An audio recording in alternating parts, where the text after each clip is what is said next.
My name is John Bradshaw. I live in Larne. I have done for many years. I live in Holloway Road, which is a road off Newbridge Road. And why that's significant is that the person I'm here to talk about today, William Charles Fuller, was born on Holloway Road. Not quite sure where. There are a couple of places who claim that he was born there, but anyway, he lived in Holloway in Newbridge Road, and he still has family in Larne today, although he himself left Larne at an early age and went to live in Swansea. So I suppose it's a little like Dylan, actually, that both towns, Larne and the city of Swansea, can lay claim to William Fuller. So what he was famous for was he was the first Welsh VC. Early on in the war, in very early 1914, he rescued one Captain Haggard, who was leading an assault on the German lines, and unfortunately got too far ahead of his men, which was, I don't know whether that was just because he was keen or perhaps he was particularly quick, I don't know. Anyway, he was wounded, and apparently he was some 200 yards in front of his men, and Fuller, I suppose, well, yes, in an act of bravery, went and picked up Captain Haggard and carried him back to his own lines. There's a secondary story which suggests that Haggard then said, "I've left my rifle there, and we don't want that falling into the hands of the Germans." So William Charles Fuller, off he went again and collected the rifle. He then carried Haggard to a dressing station where his wounds were tended, and he came up with the famous expression, "Stick it Welsh." Now, I suppose it's a rather strange expression, actually, because it's now above the barracks in Maindy, I understand, but it could be interpreted in all sorts of different ways, actually, if you think about it. Stick it Welsh, well, yeah, stick it where, I don't know. Anyway, so unfortunately, during that night, Haggard died of his wounds.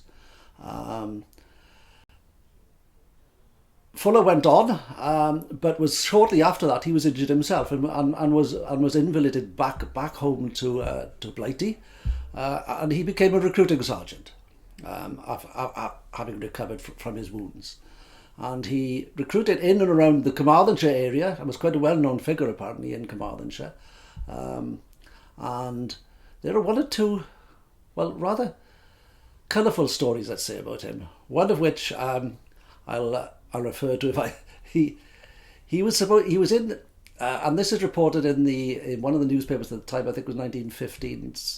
1915. That he'd been giving this recruiting speech in Fishguard, and it was full of phrases like, "If you're not fit to live, you're not fit to die, and if you're not fit to die, you're not fit to live." I'm not quite sure what that means really, but still, it obviously made sense at the time.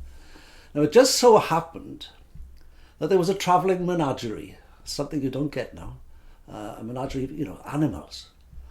And Fuller was making this speech, and he was challenged by members in the crowd to, if he was so brave, why didn't he just go into the lion's den, which was presumably just alongside him. Now then, and Fuller, being a somewhat larger than life character, obviously threw off his hat and strode into the lion's den and stroked a lion's mane. Now, whether this story is true or not, because it's topped off in the paper by saying that the proprietors of the menagerie was so astounded by this feat that they gave him a gold medal.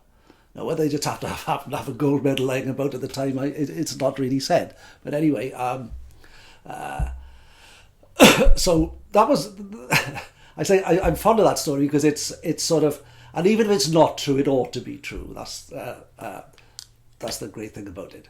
There's also another letter that he wrote to the Carmarthen Journal, having been to the show in Cothi Bridge on recruiting duties, and obviously somebody's written to the paper, because Fuller writes himself to the paper to say that the aspersions that were made about his behaviour and his drunken behaviour in last week's paper were totally spurious, because I had not partaken of any strong drink, and those who know me know I never do partake of strong drink. And the only thing I had to drink that day was tea and lemonade. I remain, sir, your obedient servant, Charles William Fuller, VC. I suppose that says something about the man, and it's always difficult at this sort of distance to get a feel of, you know what they did, but you don't know who they were really. And I suppose those two stories give you some idea of what he was as well, and the sort of person he was. He still has, as I mentioned before, he still has family in Larne. The Williamses and the Fleming Williamses, who lived again in Holloway Road and Newbridge Road. But as far as I'm aware, there's no, the connections are now somewhat distant. He had a daughter who came down for his for the unveiling of a plaque to him last year, and